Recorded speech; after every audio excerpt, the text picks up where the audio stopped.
Welcome to our weekly Fly Nubian Money panel right here at FlyNubianQueenTV.com. Make sure y'all come on in and hit the like button, hit the share button, make sure you subscribe to our channel.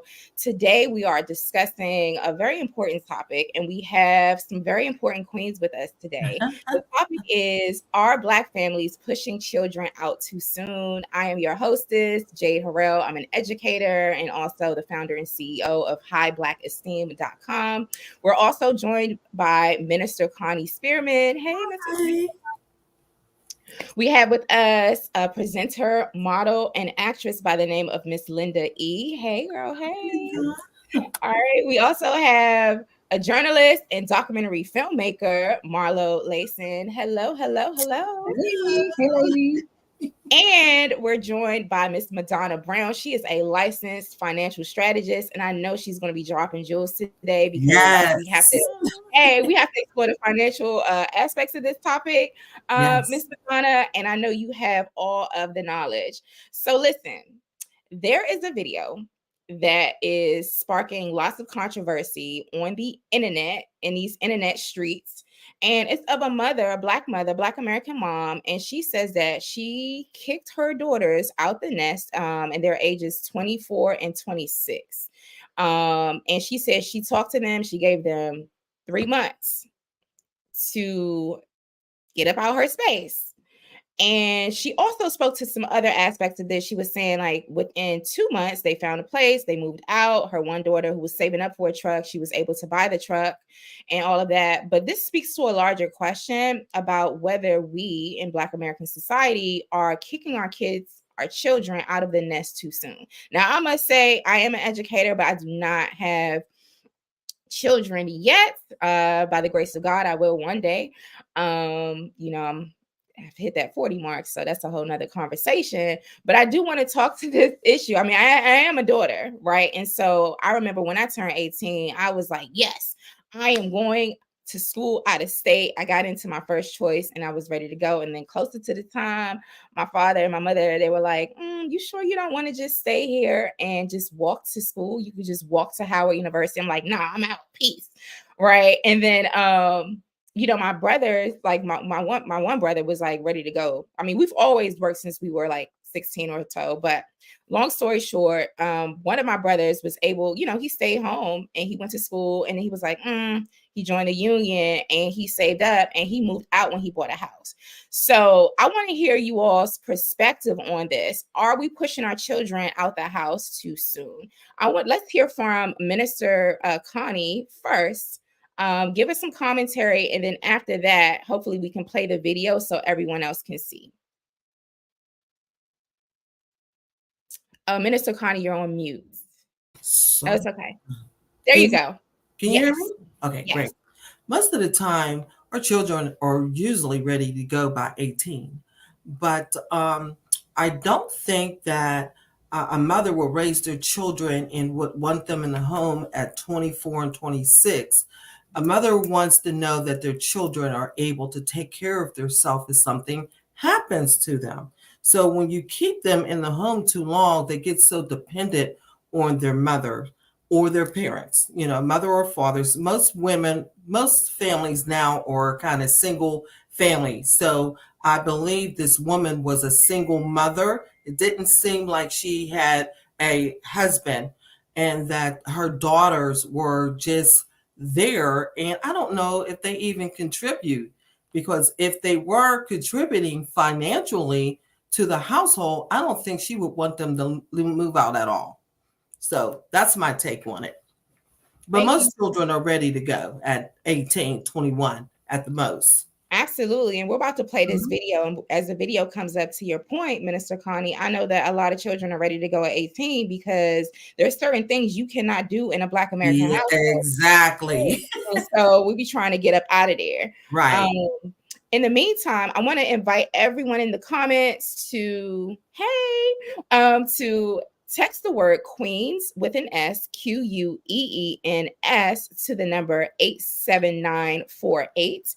And that way you will be notified when we have our Fly Nubian Money panels. Make sure you visit our channel, FlyNubianMoney.com. There's a wealth of resources over there. But when you text the word Queens, QUEENS, to the number 87948, 87948, you will get notified as soon as we go live and what the topic is for the day, what the link is, so you don't have to go into YouTube into the algorithm to find it.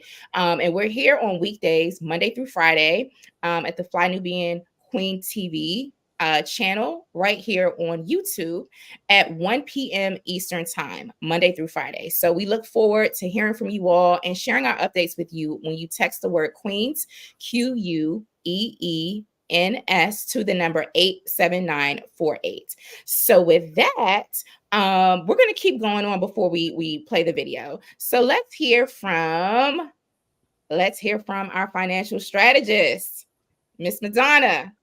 Are we kicking our children out too soon, or are children trying to leave the nest so they can do extracurricular activities that they can't get away with at home? What's going on here? And what's in our financial interest? Okay, so I am not a mom, but I can tell you when I was going into my senior year in high school, my parents decided that I was going to leave the state and go to Brandeis University had a program for those before they entered college. But my brother went to Brandeis, not to that program, but to Brandeis. So my parents were like, bye. So I was just flabbergasted. That was my last year. I grew up, I don't know if you ladies know Jack and Jill. So I was like, I wasn't ready to go. But my parents were like, I mean, they didn't put me out, but they were like, you are going here. There was no discussion with me. So, and as we were all growing up, my parents let us know that you are not to stay here. They wanted us out in the world. Right. So, okay, per se, is that putting us out? No, but it was very clear that we were to go out into the world, and my parents made sure that we knew that, but we were always welcome back home. Financially, just briefly, I'm going to say, believe it or not, we can set up our children at 15 days old to have their own family bank. And with that money, it grows with them. It grows tax-free, is distributed tax-free. So that is something that is very known in other communities, not very well in our community, however. And so when you ever grew up in a community that, oh, I'm a trust fund baby, it was life insurance, not money sitting in the bank, but we'll go into that later. Thank you so much for sharing that with us. Let's hear from Marlo. What do you think? Oh, you're muted, Marlo. I am a mom of 2 adult children, and I have a 14-year-old at home. And I will say, while I didn't put anybody out, the rule for me and my brother growing up was, once you make 18, what's your plan, right? Are you going to go to college? Are you going to go to military? Are you going to get a job and then prepare to get out of the house? And I think there's nothing wrong with preparation. I think for me, with my kids personally, a 3-month ultimatum, I probably wouldn't have done that with them. But also from around the age of 12 or 13, I started imparting them with independence, right? Go in here and take care of this for me. Not that I couldn't do it myself, but they need to learn how bills get paid. They need to learn how to run in and go get things out of the grocery store with a budget, right? So small things we were doing in preparation for life anyway. And I think that, the great thing about parenting is it can be done. Best practices can be applied in different ways and you still get the intended outcome. And I think as long as love is what's at the base of the move, you got to do what's best for your kids, because they have to learn adulthood, and the world is not here to prepare them, right? The world is not here to provide cushion. So you have to have them ready to go out in the world. I'll say that from just personal experience. Thank you so much for sharing that personal experience with us, Marlo. And let's hear from Miss Linda E. What do you think? And right after we hear from you, we are going to watch the video together and weigh in again. So shout out to all the comments, Warren, Paul, D-Wise. I love the comments coming in. I have a slightly opposing view. Now, as you guys can hear, I'm from London. My heritage is Nigerian, right? And in the Nigerian kind of culture, it isn't about leaving the nest at a particular age. As a woman, it's more like once you are married or you're with a partner, that's when you leave. Now, I think it's really important that number one, I don't have children, right? But I do believe that my job when I am a mother will be to prepare the next generation. And, things like generational wealth are very, very important. And I think it's important to prepare. The idea of kicking out and giving an ultimatum to me does sound a bit harsh, but I think fundamentally we need to do what works for us. Every single household is different. I was lucky enough to grow up with both of my parents, and my siblings and I were able to be in the household for as long as we wanted, for as long as we felt ready. Yes, I was contributing from the age of 16 when I started working, but my parents never gave me a deadline for which to move out. My parents never gave any of us. And once again, we were lucky enough to be in a loving family where we all got along. We had a house, we had a garden, but the idea of giving an ultimatum, I think we also have to remember that this climate is different to previous climates. And not to say that every single generation hasn't had its issues, because Lord knows they have.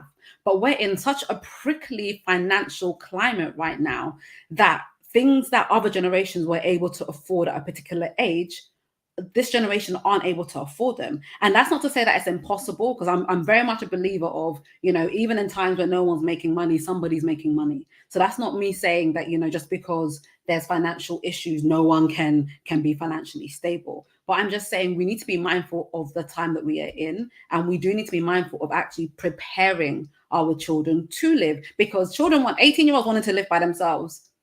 Do I think an 18-year-old is ready? Not necessarily, I think financially, they might be in a position financially, but I remember when I was 18, I thought I was big. I thought I was grown. Yes, I did go to university, which you guys call college, and I lived by myself for 3 years. But in comparison to Linda of today, that girl was a baby, So being ready at 18, I don't know. I do think each, do what works for you. But I definitely think that cultural heritage plays a big part, and the current climate plays a big part too. Thank you so much for that cultural perspective.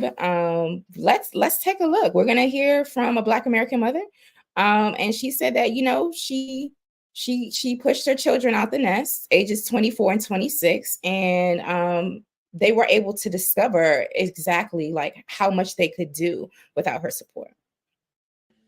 I gave my daughters 3 months to move, and oh baby, it was a big old hassle. Let me tell Can you. we turn the volume up some, please? Putting us out. Oh, respectfully, I need such and such and such and such. I'm trying to get a truck, and it was a war in my own home. Let me tell you. But you know what? I am so proud of my daughters. I am so proud of them, and they don't even know it, because guess what? They don't even talk to me. They will come in the same house that I live in. They'll speak, but it's sort of kind of dry, and they'll go on about their business. No conversation. You can tell I'm an energy person, so I can tell when the energy is off. But it's okay, because I'm still happy, and I'm still going to love them because I'm their mother, and I want what's best for them. I gave them 3 months to move. They moved in 2.5, actually 2. After I had that meeting with my daughters, a month after that, my youngest daughter bought her a truck. 2 months after that, they got an apartment. Okay. Now, my daughter's 26 and 24, will be 24. It was time for you guys to leave the nest. It was time for you to actually see what you were capable of. And that's how God is sometimes. We. All right. Thank you. Thank you. Minister Madonna, what are your thoughts on that? Okay. There were problems in that house. So now I'm understanding why she was like to the left, to the left. So there were problems. Obviously, if you're coming to your mother's house and not speaking to her, I wouldn't be able to come into my mother's house and disrespect her like that. So there were problems. So now I understand why they had to be out. Again, I'm not a mother, but I do have siblings who are parents. And one of my sisters has 4 kids. And when she took them all to college with, with the father. They were all, she said she saw mothers just breaking down. She said she did not, because like my mother, like our mother, she prepared us to go. Does she miss her kids? Does she relish when they come home? Absolutely. But they were never disrespectful. Nothing of what this woman was speaking of. So now I fully understand. Got you. Thank you so much. I meant to say I meant to say Minister Connie, but thank you, Miss Madonna, for that. And then also just to connect it as I pass it over to you, Minister Connie. I don't know. We don't know exactly. Like we can make inferences, right? Like right. that we make inferences about, like perhaps that there were some issues within the household. But if the go-to was to say, okay, well, y'all got to get out in 3 months, is that the proper way that we should be handling conflicts? With our family members, with our children. I know you're a mom with children in the household, or could have something else have been done? Well, sometimes kids got to go right away, especially if they're being disrespectful, because that is not tolerated. But I remember my son was 21 years old, and he was in technical school taking mechanical drafting. And what he was doing was having girls over, which was not allowed in my house. And every time I would go to the bathroom, I'm meeting a young lady coming out while I was going in. So I told him it was time for him to move because he was not following my rules of the house, not to have women. And it wasn't the same women, it was different women. And I told him this was not Connie's motel. So it was time for him to move. And I helped him get a place. And you know what? He was so excited. He was like, oh, Mom, I could do whatever I want. And I said, exactly, in your own home, but you cannot do it in my home. So I do understand that. Sometimes it's time for kids to leave right away when they're disrespecting your home. Okay. So I think, and what I feel from this woman is that her two daughters at 24 and 26 were just doing their own thing, taking their money, not contributing to the home, and just spending it and having a good time. And she felt that it was time for them to get out of the nest egg and be on their own. And that's what I interpret from that. Thank you. And we're seeing some of the comments come in. Minister Connie, I'm going to stick with you for just a moment, especially for the last two comments we saw. This comment says, every Black family needs a life coach prompting the way. And another comment before that said that only the disrespectful ones get kicked out early. What do you think about that? Well, you know what? I think that we should teach our children things that they need to know. My son knew how to iron. He knew how to cook. I only had the one son. He knew how to go and open up a account. I went with him to open up a banking account, and he had it for years. And so therefore, we are supposed to teach our young men and our young women how to go out there and survive. But it starts in the home. Now, I have been an entrepreneur for years, and my son came and worked for me, and I have a grandson that works for me. So I do believe in empowering our children and teaching them how to survive in this world, because it's really rough. But remember when Jesus never did his a miracle. His first miracle was turning water into wine, but his mother prompted him to do it when he was saying it's not time yet. But his mother knew it was his time. And so therefore, mothers sense when they need to make their children grow up, like I had to with my son. He had to go because that was disrespectful.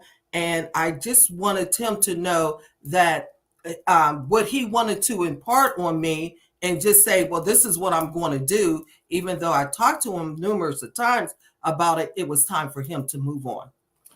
So thank you for that. And I want to hear from Marlo, around the same discourse, based on what Minister Connie just said, especially as a parent, what do you think about those comments that the subscribers are saying and the other discourse? I think definitely disrespect should not be tolerated, right? Right. But I think that also parenting, like I said before, it gets modified. The way I parented my children was a modification of what my mom and dad did with my brother and I. And as I watch my daughter mother her children, I see she's making certain modifications from what she learned at home with her dad and I. And so I think that parents, obviously the sister that did the video, she seemed like she was at her wit's end, right? She seemed like she had this conversation with them. They obviously felt blindsided by the conversation because they seemed to have gone into panic mode, talking about, I want to buy a truck. I can't believe she's putting me out, and all the other things that she was saying. And I think part of it is those modifications that we have to do parenting from generation to generation. One of those things is talking to your kids, right? Having age appropriate conversations with them about things that they are going to experience, things that are going to happen to them along this life journey. I see myself as a coach for my older kids, right? My younger daughter, I got my hands on her. She's 14, she needs those hands, right? But my son, who will be 29 later this summer, and my daughter, who will be 23 at the end of the year, they are more like I'm life coaching them, right? They call me, they ask me questions. We don't live in the same city. So they're really doing the best that they can with what they have. And they know that they have a resource in me. I think a lot of times we love to say, I'm not your little friend. I'm their best friend.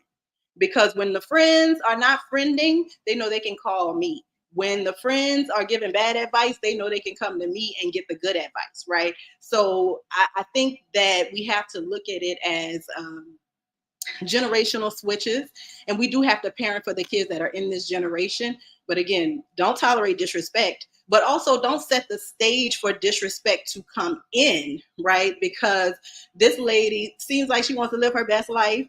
She seems like maybe she want to have little honeys come through the house, and that's being prevented with these adult women also being in the house. So I think we just got to start having age appropriate conversations and set expectations for our kids, but also live the expectations that we set.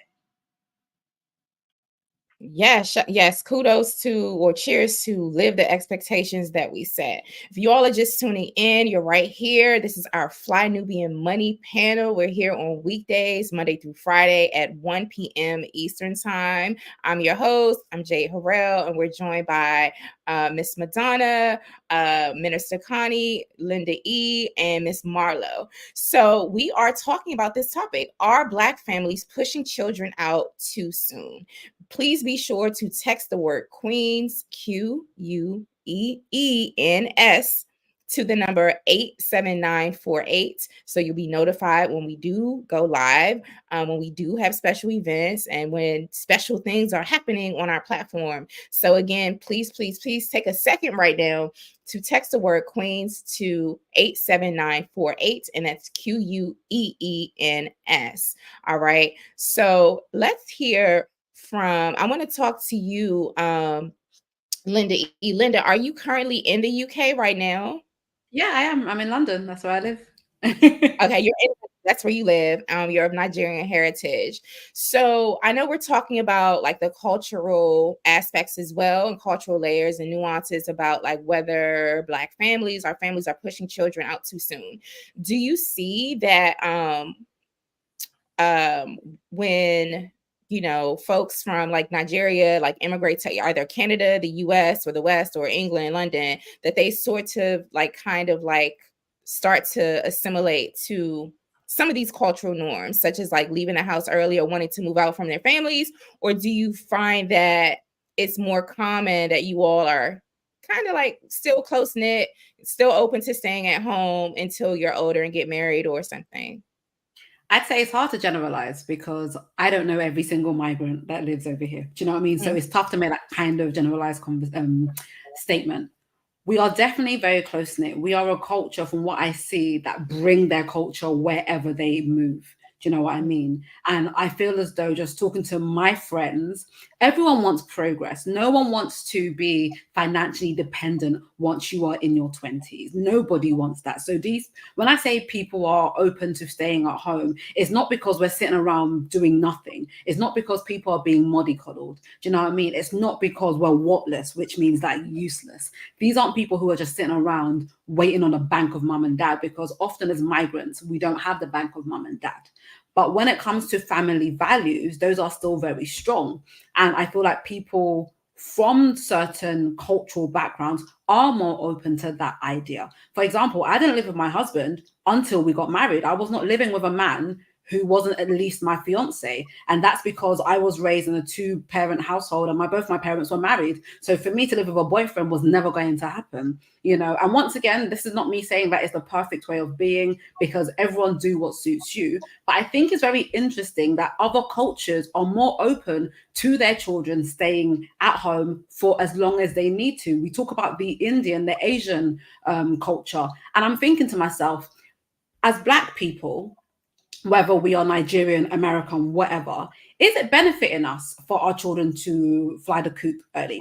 Because financially, when it comes to earnings, generational wealth, in a lot of countries, when you look at a lot of stats, we are behind, you know. And when I look at cultures like the Asian community, who are happy to be living together well into their 20s and 30s and are able to pull their money together and buy businesses, pull their money together and buy houses, it seems to be benefiting them. I can't talk on the Latino culture because I don't know a lot about it, but I'm just sitting there thinking, yes, there's definitely something to be said about independence, and 100% pressure can make diamonds, right? 1000%.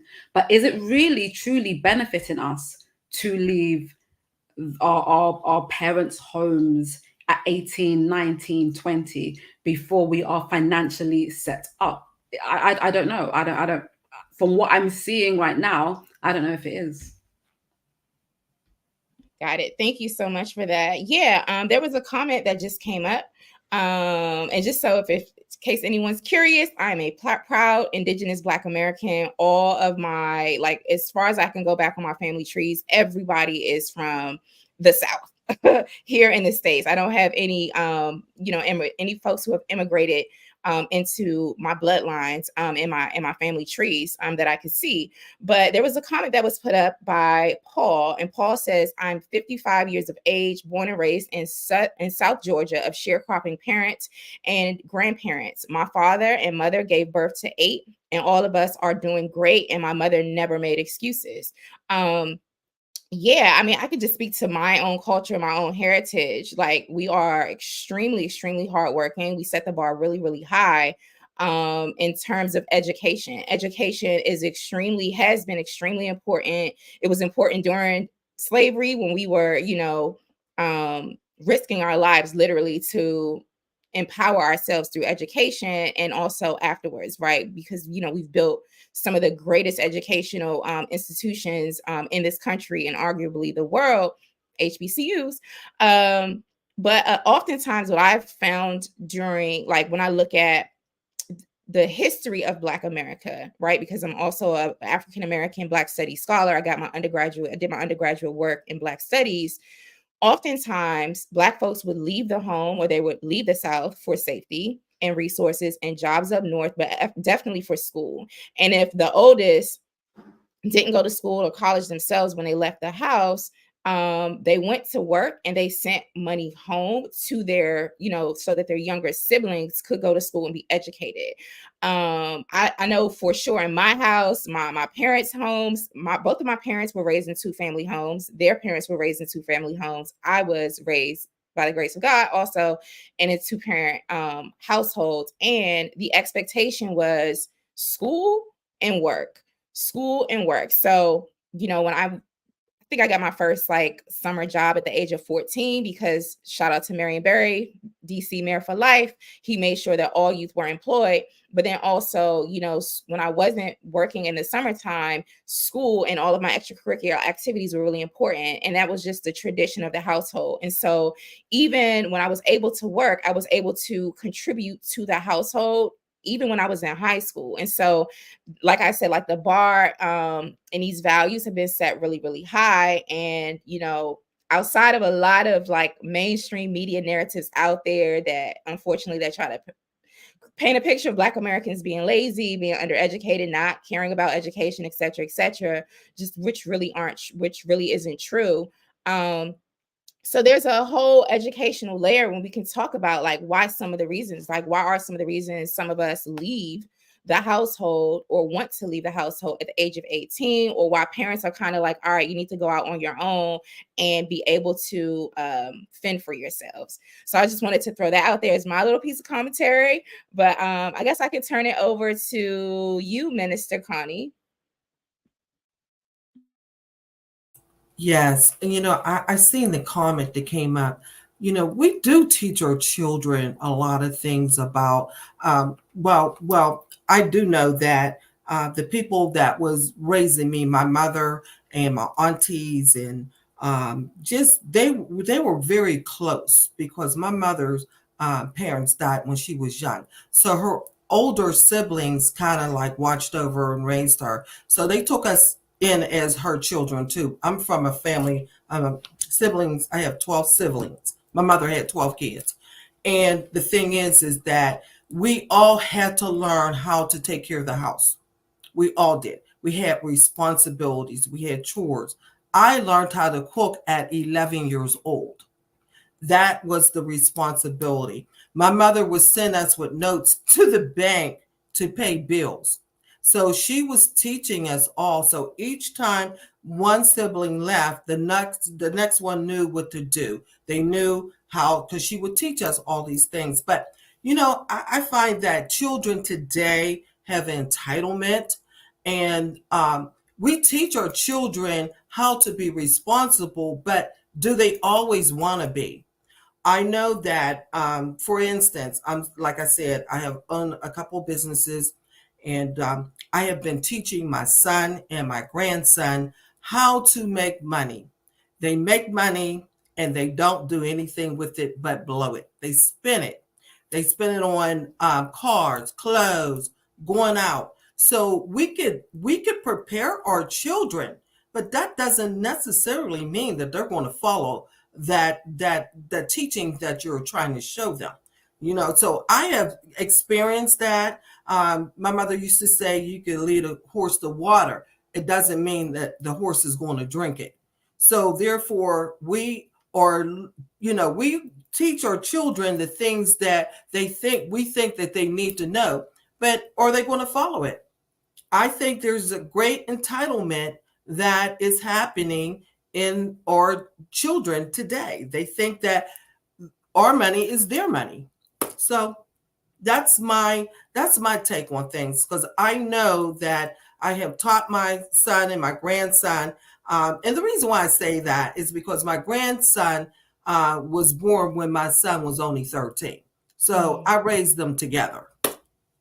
Gotcha. Thank you so much. And on the screen, can we go back to the last graphic, please? There was a chart. Yes, these are reasons managers find Gen Z difficult to work with. Madonna, it says lack of technological skills, 39% of them. Lack of motivation, 37%. Easily distracted, 37%. Easily offended, 35%. Dishonest, 24%. And entitlement, that's that entitlement that Minister Connie was just speaking about. I just sort of wanted you to weigh in, if you could, on this graphic, and especially, given your expertise as a financial strategist, what is this saying about how we are raising our children and the values that they're getting, some of them? Again, as not being a parent, it's just what I see, because I have how many 8 nieces and nephews. But I think that we have children now being born into a generation where everything is like that. When I think about my nieces and nephews, they were born already with the remote, with the everything being right at hand. Our generation and before, they were born with slow and steady. Listen to the man. Listen to, do right by this person.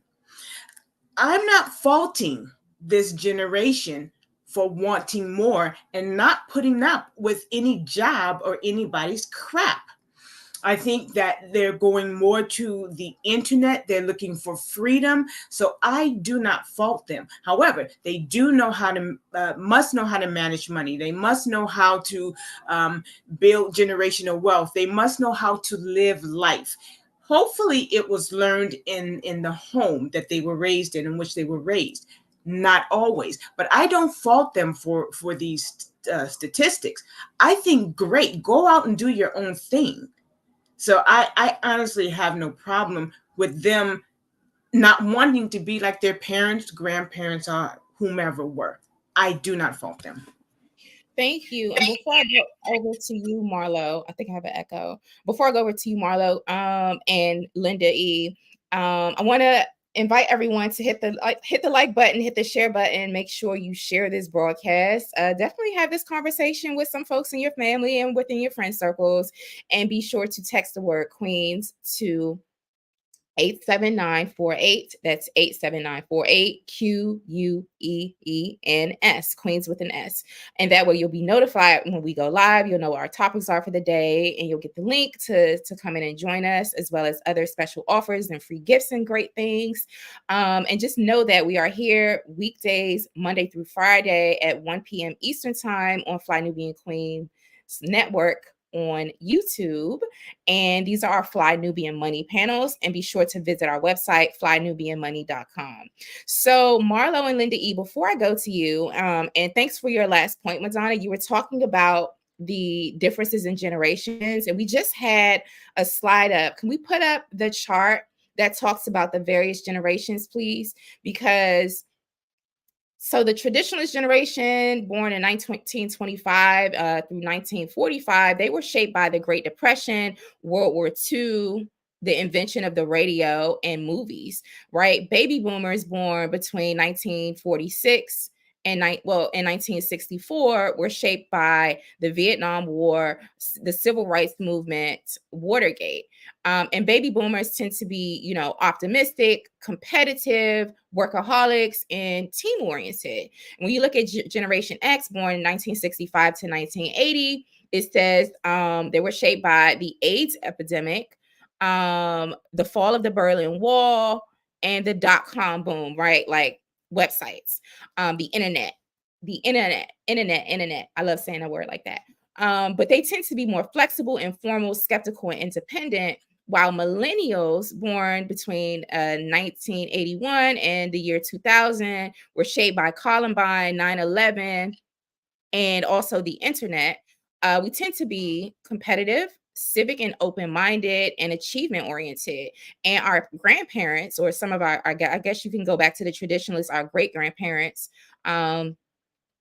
were seen as described as dependable, straightforward, tactful, and loyal, right? So there are major differences, across the generations. And so I would love for you, Marlo, to weigh in on some of your observations and experiences in terms of the values and how we're sort of seen in society across the generations, and whether you think this is playing a role in this question, right? Are Black families pushing our children out too soon? I think it's interesting because I think, I'm a Gen Xer, right? We were the latchkey kids. We were going home, don't answer my phone, don't open my door. You go home, you do your homework, you make those Pop-Tarts. If there's food on the stove, you warm it. We had our regimented, and it doesn't matter, right? Like as a professional, I talk to my colleagues who are non-Black, they had those same rules in place, right? All the kids who were raised in that particular generation were kind of moving the same way as our parents navigated a new world, right? A post-industrial age world, right? So I think that we kind of look back at the boomers and we're like, oh, I don't know if I want to work myself like that. But I know the value and understand the value of work. And I think that when we had kids, we kind of tried to make a little bit of an easier life, tried to be there a little more present for our kids. And I think that has kind of, I won't say soft, because I don't think that my kids are soft. I see my kids as very strong, independent young people. But they're not built like my brother and I, like they're built differently than we were built. And I think that it's okay. I think that understanding gets you past anything, right?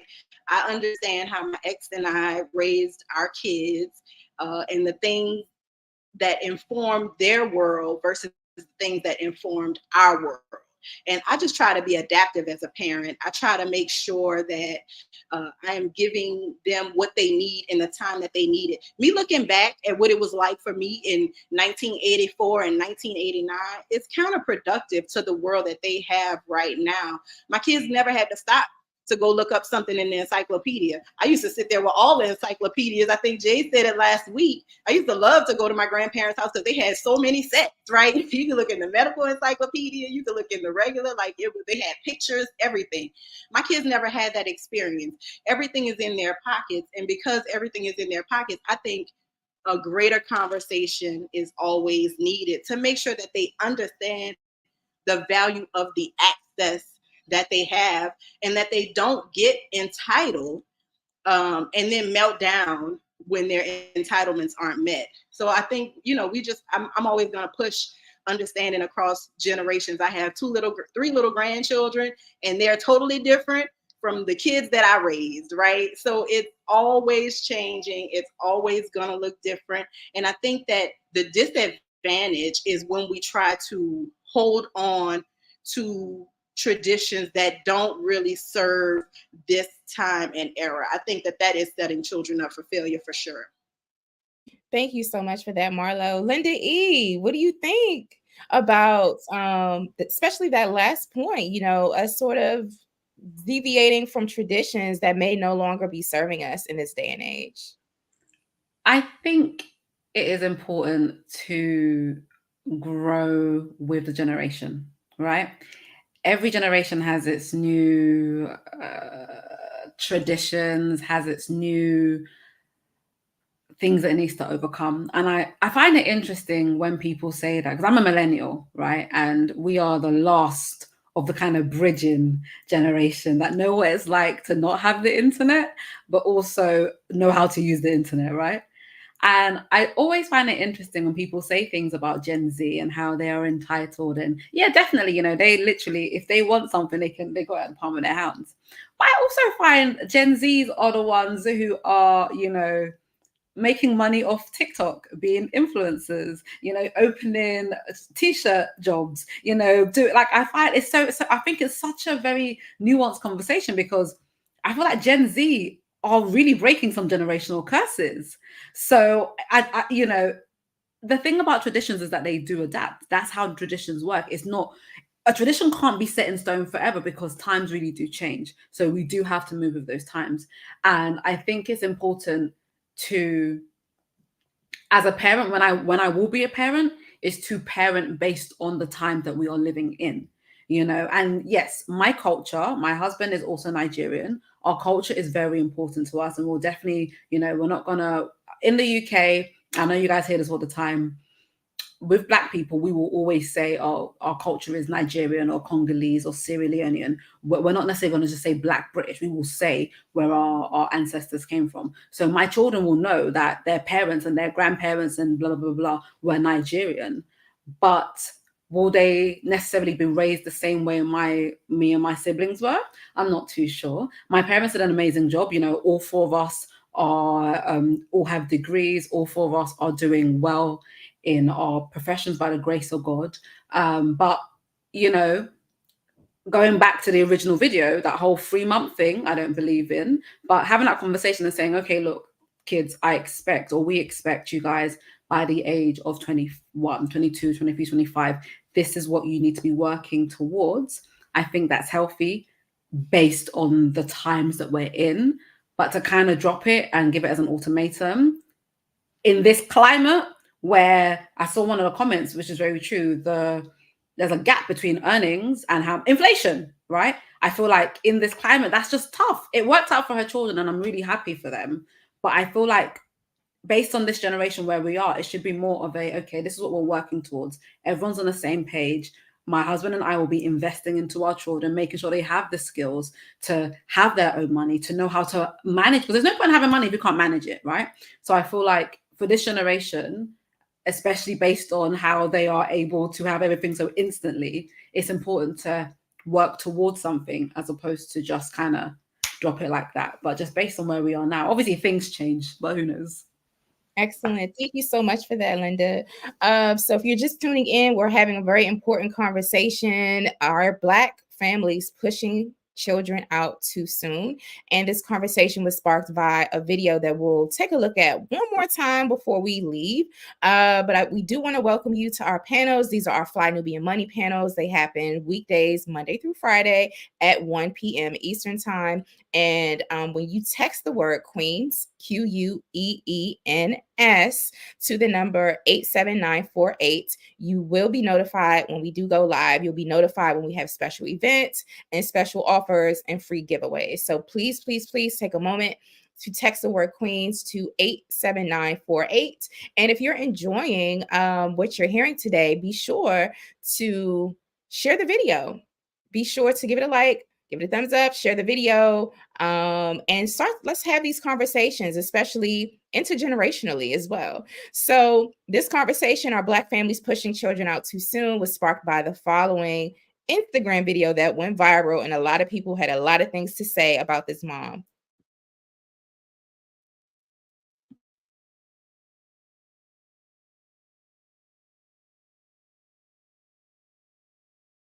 All right, here she goes.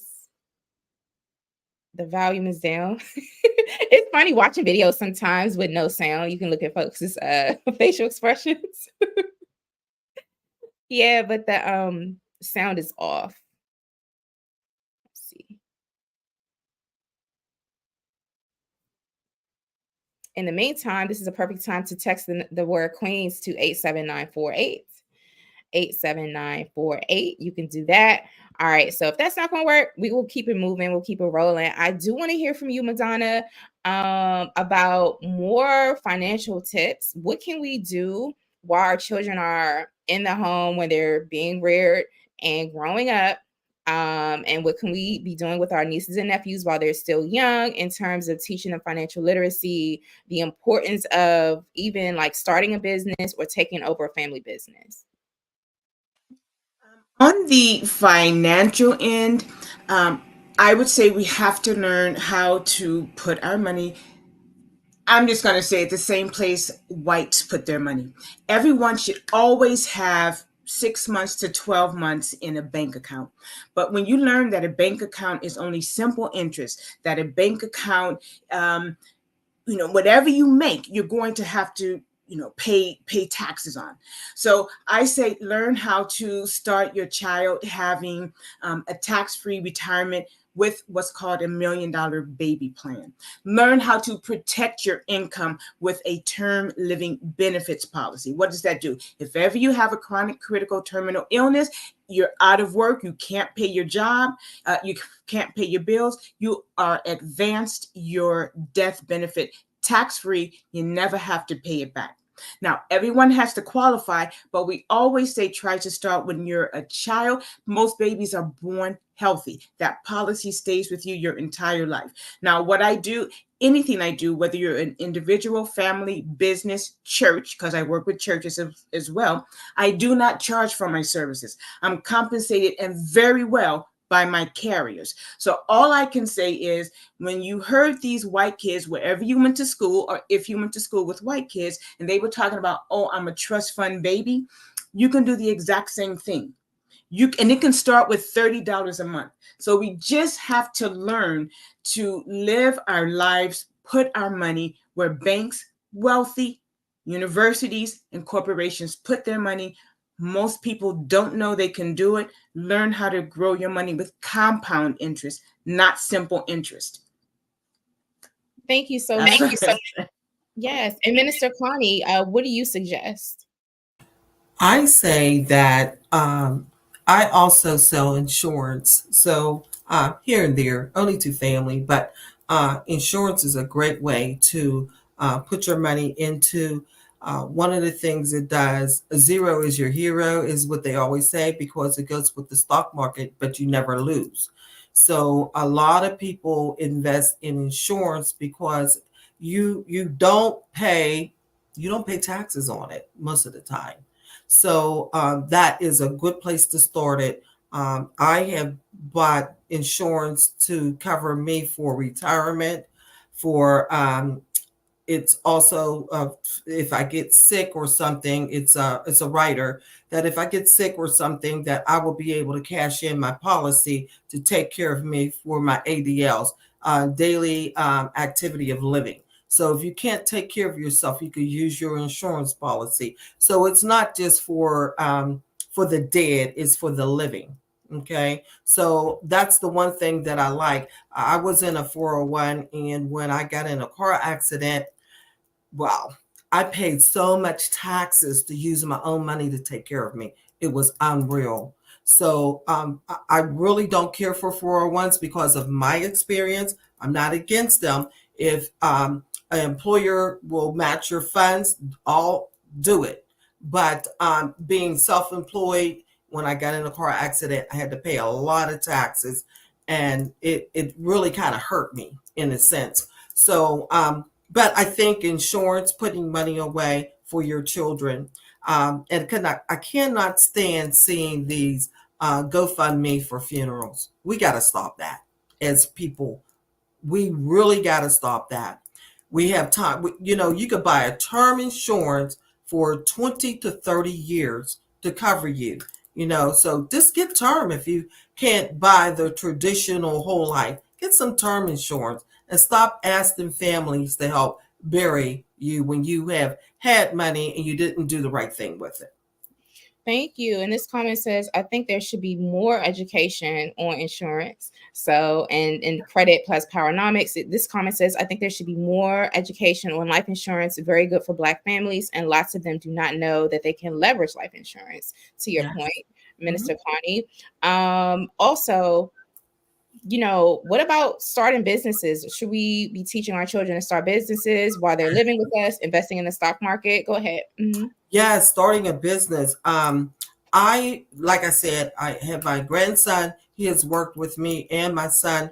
The thing is that now they don't want the business, so they want to do other things. They are definitely self-employed.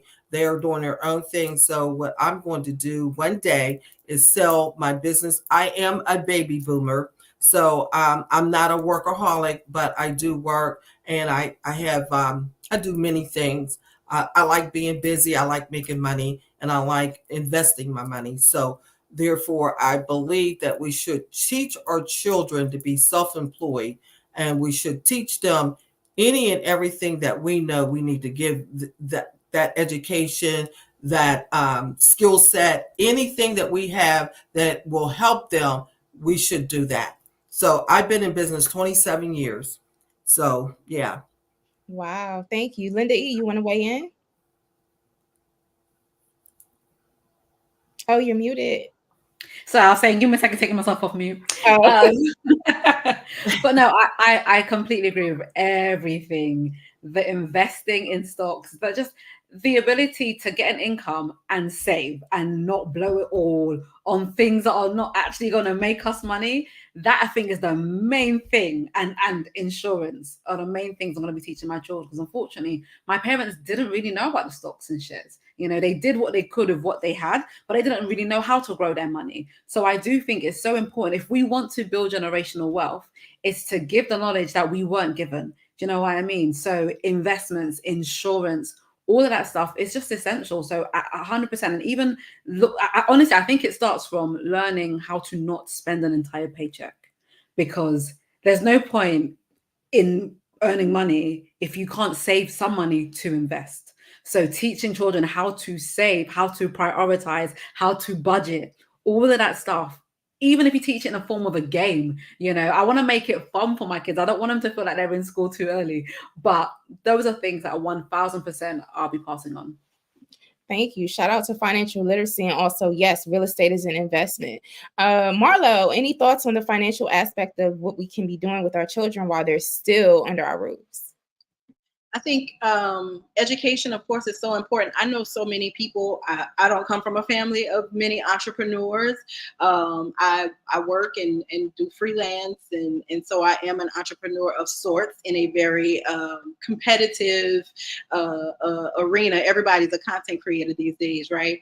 But I think that the most important thing is education.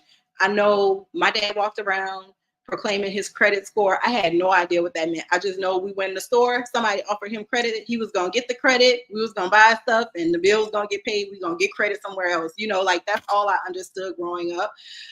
And because I didn't have an understanding, I did bad things in my in my late teens and early 20s. But once I had kids, I made sure to explain to them the risk involved in credit, how they should use it, how to manage their money. All of those things are very important. So I think, you know, with the lack of, I guess, professionals around me, I didn't know anybody who could talk to us about those sort of things.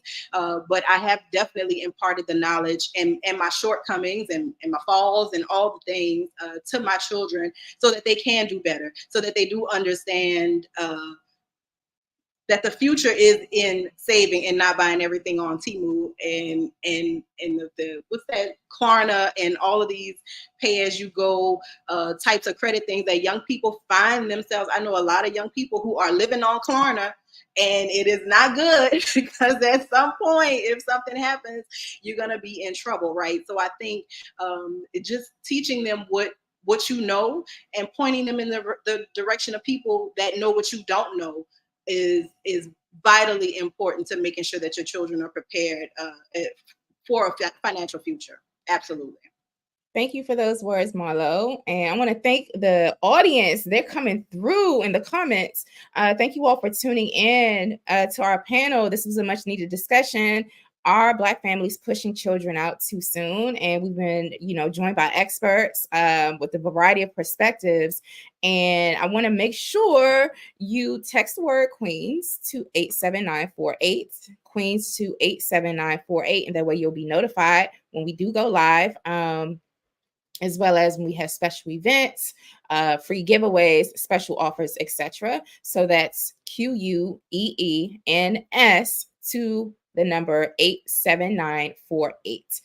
Be sure to also visit our website, flynubianmoney.com. That's flynubianmoney.com.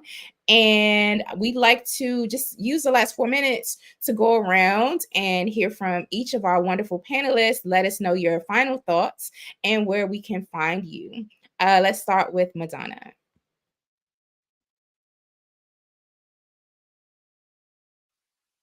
Hey everyone, thank you all for being here. Thank my lovely sister queens. And again, I am Madonna Brown. I can be reached at calendly.com, Madonna Brown / Madonna Brown. And at absolutely no charge, I show people how to grow their money risk-free and tax-free. That's something that everyone wants, but doesn't know that it is possible. Excellent. Thank you. I think I have an echo. Let's hear from Minister Connie. I was so happy to be on this panel today. You could contact me by Minister Connie Spearman at .com. Minister Connie Spearman.com. And I have once a week I come on and do Hear and Heal. So I have a podcast with that. So thank you. Excellent. Thank you so much. Linda? Firstly, thank you, Queens, and thank you to everyone who's been watching and commenting. And it's nice to see that as a community, we are definitely, making the right steps to get ourselves to generational wealth. Like, I've loved seeing all of the conversations. So it's amazing to be part of this. If you want to find me, I am on Instagram. I'm Linda E, or my website is www.lindae.co.uk. Excellent. Thank you. Marlo? Like all the ladies said, this was a great conversation, and I'm so happy that I was able to be a part of it and listen to the financial queens, especially. I am a journalist, so you can find me anywhere. I write about community issues and politics, specifically in Louisiana, and I'm on Instagram, Olram Marlowe. That's my name backward and then forward. So you can hit me up there and maybe have a chat. I'm not in the internet streets too much, though. Shout out to the internet streets. Jay, can I say something? I gave you the wrong. I have like 5 email addresses, but it's ConnieSpearman.com. So sorry about that. It's ConnieSpearman.com. Thank you. Yes, thank you. And shout out to you on all your businesses. Serial entrepreneur, I see you. Yeah. That's great. I am your hostess. I'm Jade Harrell. I'm an educator. You can find me at highblackesteem.com. That's highblackesteem.com. And you can find me on some social media platforms, Lioness Crowned. And yeah, go over to highblackesteem.com and check out our programming. We do cultural empowerment programming, working on resilience and mindset coaching for those of us who are activists and organizers working to fight the power in the community. So we have a wealth of resources over there. And I want to thank all of you queens for this wonderful, wonderful, wonderful conversation. I can't wait to our next panel. Shout out to all of our subscribers and for folks just coming in, dropping comments and spending time with us. Definitely remember to hit the like button, share the video, subscribe to our channel. We're here weekdays at Fly Nubian Queen TV's YouTube channel, weekdays Monday through Friday at 1 p.m. Eastern time. And with that, we want to say have a blessed day and take care. Thank you.